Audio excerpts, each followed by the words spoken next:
Super fit हैं भी, अगर अल्लाह ताला ने आपको फिट बनाया, फिर भी आप कौन सी ऐसी गाइडलाइन से आपकी सेक्सुअल पावर इनहेंस हो सके? ओके ठीक है। सबसे पहली चीज़ तो ये साइकोलॉजिकल एक चीज़ है।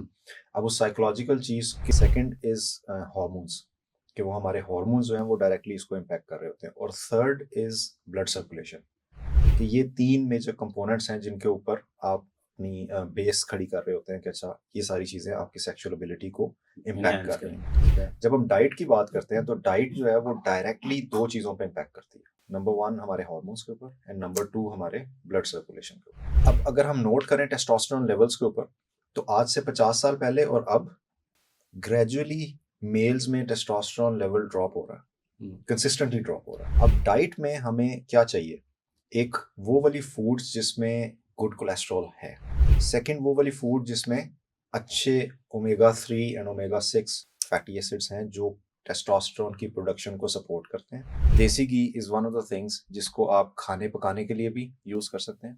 इसकी जो स्मोक प्रोड्यूस करने की ड्यूरेशन है, जो उसका थ्रेशोल्ड है, वो भी हाई है, व्हिच मीन्स कि आप उसे कुकिंग में अच्छे से यूज़ कर सकते हैं। अस्सलाम वालेकुम, this is Bukhari. I am internationally certified fitness trainer. मेरे साथ नसीब खान साहब, he is a PhD doctor from Australia, और एक्सरसाइज साइंस में इन्होंने पीएचडी की है वहाँ पे। और हमारी कोशिश होगी कि जब हम दोनों बैठे हैं तो आप लोगों को डिफरेंट बीमारियों का इलाज बताएं एक्सरसाइज के थ्रू। तो आज की बीमारी जिसके बारे में बात करेंगे उसको हम बीमारी कह भी सकते हैं, और थोड़ा सा ज़हनी प्रॉब्लम भी कह सकते हैं, थोड़ी सेटिस्फेक्शन भी कह सकते हैं। तो बिकॉज हम जिम इंडस्ट्री से ताल्लुक़ रखते हैं, तो दिसंबर भी है, शादियों का सीज़न भी है। तो मोस्ट इम्पोर्टेंट क्वेश्चन जो आते हैं हमारे पास मेल्स की तरफ से वही है कि भाई शादी होने वाली है, सेक्सुअल पावर कैसे एनहांस करें? तो ये वो क्वेश्चन है जो हमारे पास मोस्टली लोग पूछते हैं, लेकिन इतना ओपनली आज तक हमने किसी को जवाब नहीं दिया। लेकिन हम चाहते हैं कि यार वो लोग जो एक्सरसाइज कर रहे हैं और जो इस मसले से दो चार हैं, जो पूछना चाहते हैं, उनको सही गाइडलाइन दी जाए। तो मेरे साथ है डॉक्टर साहब। डॉक्टर साहब, इस पे थोड़ा सा रोशनी डालें, ये क्या सीन है, क्या चल रहा है? एक्चुअल में इसको ना हमने थोड़ा सा टैबू भी बनाया हुआ है इस टॉपिक को, एंड उस टैबू की वजह से बहुत से ऐसे लोगों को जिनके पास हाफ नॉलेज होता है, वो उस तरह के मिथ्स फिर जनरेट कर देते हैं। फिर वो जो मिथ्स फ्लोट कर रहे होते हैं तो एवरीबॉडी इज कंफ्यूज कि अच्छा मेरे साथ ये हो रहा है, प्रॉब्लली उसकी रीजन ये है। सो उन चीज़ों को क्लैरिफाई करना बहुत ज़रूरी है। So we need to have discussion on this topic. ठीक है। तो जो मोस्टली हमारे पास क्वेश्चन आता है, सबसे पहले क्वेश्चन मोस्टली आता है, भाई डाइट क्या लूँ कि मेरी सेक्सुअल पावर एनहांस हो, मेरी शादी करीब है। तो इंसान को ना ज़ाहिर-सी बात है, जिसकी पहली दफ़ा शादी हो रही है, उसको तो इन चीज़ों का नहीं पता। तो समझ रहा होता है कि यार मैं पता नहीं क्या वीक हूँ, मैं मेरी पता नहीं क्या से मेरी इंसल्ट ही ना हो जाए। जो सुनते हैं, मूवीज़ में देखते हैं, वही चीज़ लोग आके हमसे बात करते हैं। तो डाइट क्या होनी चाहिए? अगर फॉर एग्ज़ाम्पल आप सुपर फिट हैं भी, अगर अल्लाह ताला ने आपको फिट बनाया, फिर भी आप कौन-सी ऐसी गाइडलाइन से आपकी सेक्सुअल पावर एनहांस हो सके? ओके।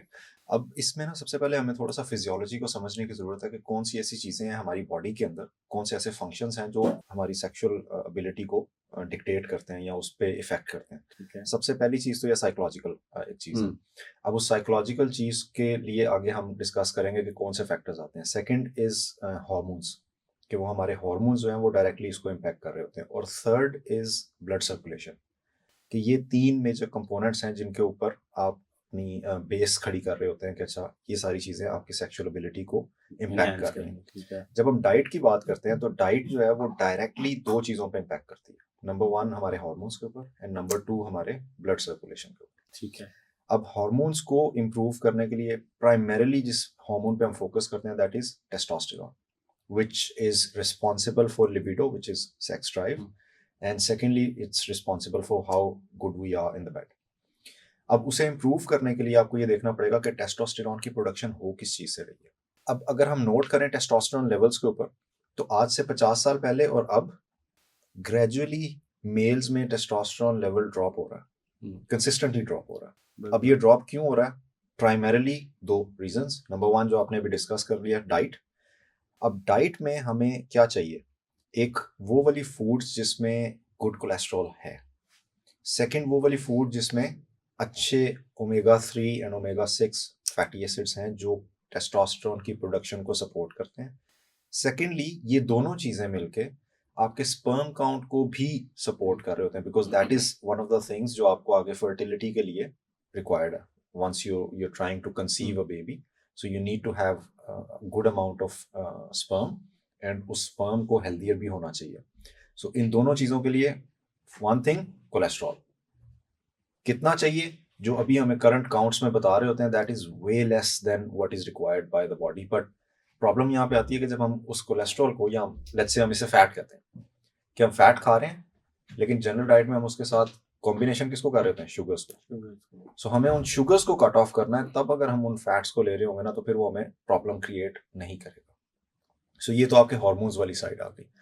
अब हार्मोन्स में फैट्स के अलावा जो चीज़ आपको चाहिए दैट इज मल्टीपल मिनरल्स, जो आपके टेस्टोस्टेरोन की और दूसरे हार्मोन्स की प्रोडक्शन को सपोर्ट करते हैं।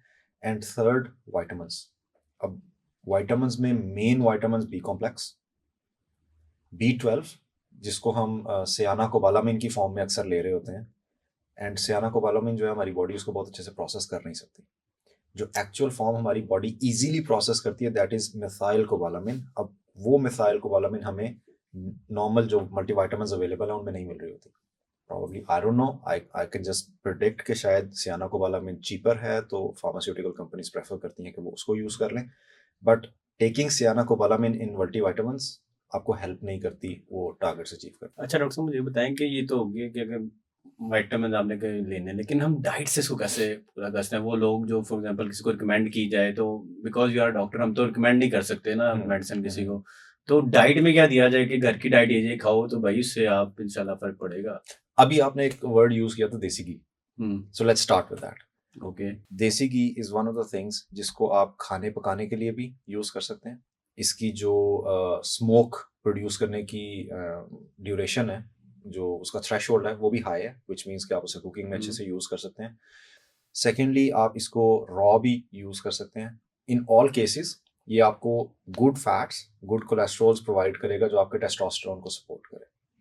ठीक है। एंड अलॉन्ग विद, और प्लस अभी सर्दी भी चल रही है तो वो आपको एनर्जी मेटाबॉलिज्म में भी हेल्प कर रहा होगा। एंड उसके साथ साथ एडिशनली आपको कार्बोहाइड्रेट्स में वो कार्ब्स लेने हैं जो स्लो कार्बोहाइड्रेट्स हैं, Complex generally carbs. Complex carbohydrates कहते हैं। सिंपल शुगर्स से आपने थोड़ा सा साइड पे आना है, कॉम्प्लेक्स कार्बोहाइड्रेट्स की तरफ जाना है। अब कॉम्प्लेक्स कार्बोहाइड्रेट्स में you can take multiple variety of things, starches में कुछ भी लिया जा सकता है। आप उसको वीट से ले सकते हैं, बट वीट जो होल ग्रेन वीट है, होल ग्रेन्स डिफरेंट वो यूज किए जा सकते हैं। आप वेजिटेबल्स के सोर्सेज यूज कर सकते हो, आप लेंटिल्स यूज कर सकते हो, दालों से यूज कर सकते हो। तो ये सारी चीजें हैं जो ठीक है। नेचुरल फूड तो ये सारी वो चीज़ें जो हमारे घर पे अवेलेबल हैं, ऑलमोस्ट एवरीथिंग। लेकिन शायद हम उसको उस क्वांटिटी से ले ही नहीं रहे। True. और एक और चीज जो हम अक्सर मिस कर रहे होते हैं, which supports the blood flow for the sexual function. अब ब्लड फ्लो को इम्प्रूव करने के लिए आपको नाइट्रिक ऑक्साइड चाहिए।